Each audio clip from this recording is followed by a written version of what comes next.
नमस्ते दोस्तों, मैं रमेश मेहता। हमारी कहानी में आप सबका स्वागत है। आप मेरी कहानी हमेशा देखते हो, इसके लिए बहुत बहुत धन्यवाद देता हूँ। दोस्तों, मेरे चैनल को सब्सक्राइब करना बिल्कुल मत भूलिए।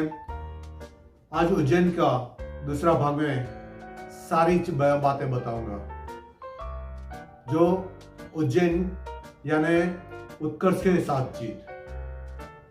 भगवान शिव ने त्रिपुरा राक्षस का वध किया था और उसके संदर्भ में पूरा उज्जैन में खुशी मनाई गई थी।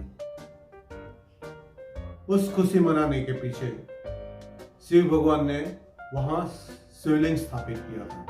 त्रिपुर दानव ने अपने बल से सारे प्रजा के अंदर भय फैला दिया था।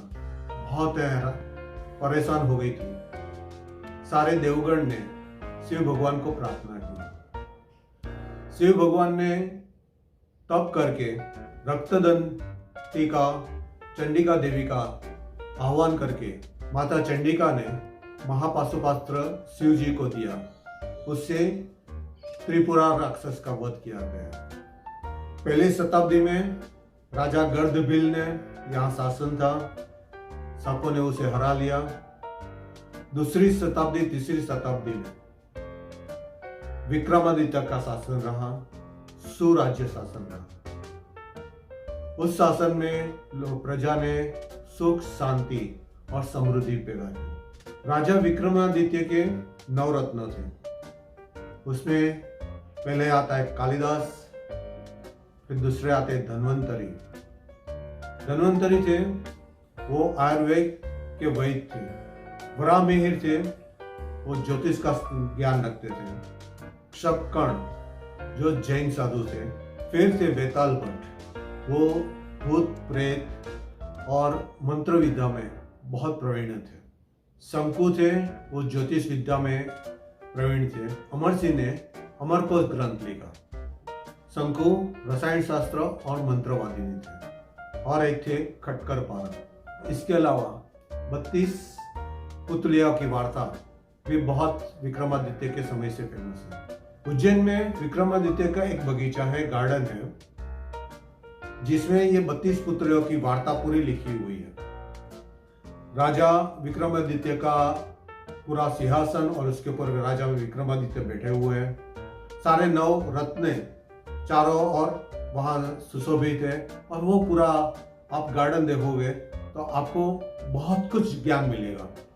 उसकी सारी वार्ता वहां लिखी हुई है। 7वीं शताब्दी में हर्षवर्धन की राजधानी थी और हर्षवर्धन ने प्रजा को बहुत ही सुख दिया और बहुत समृद्ध बना दिया था। 1235 में शमसुद्दीन ने पूरा शहर को लूट लिया। सारे मंदिरें और धर्मस्थान तोड़ दिया गया। पूरा सोने का शिव जी की मूर्ति थी। शिव जी के जितने भी आजू बाजू मंदिर थे सभी सोने के ऊपर कलश हुए थे करते थे। सारा सोना उठा के शमसुद्दीन दिल्ली लेके गया। भारत राष्ट्र की सांस्कृतिक काया थी। भारत राज्य का मणिपुर चक्र माना जाता है। विश्व की युगांतर शून्य रेखा इसी स्थान से गुजरती है। उत्तर में बद्री केदार, पूर्व में पुरी, दक्षिण में रामेश्वरम और पश्चिम में द्वारका। इसका केंद्र स्थान यही महाकाल है।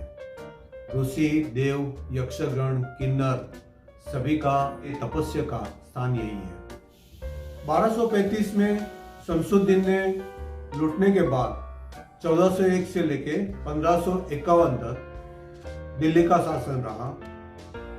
1551 में बहादुर शाह ने अपने अधीन कर लिया। हुमायूं ने बहादुर शाह को हराकर मलुका को इस प्रांत का सूबेदार नियुक्त कर दिया। 1536 में कादिर शाह ने मालवा का शासक घोषित कर दिया। 1542 में सूरी शेर शाह ने इस उज्जैन पर कब्जा कर लिया। सुजान खां के मृत्यु के बाद उसके पुत्र बाज बहादुर के अधीन आया।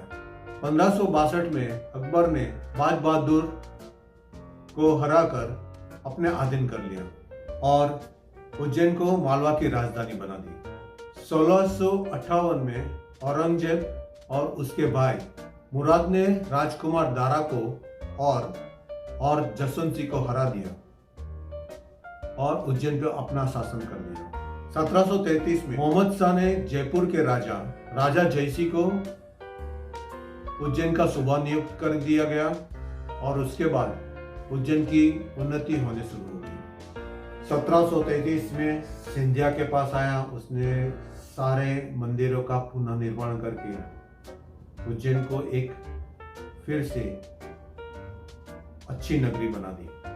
आज उज्जैन वो नहीं रहा जो पहले था। दोस्तों, और भी बहुत सारी कहानी है, आप लोगों के साथ जरूर शेयर करूंगा। तब तक के लिए धन्यवाद। जय श्री राम, जय श्री कृष्ण, जय हनुमान, हर हर महादेव। भारत माता की जय।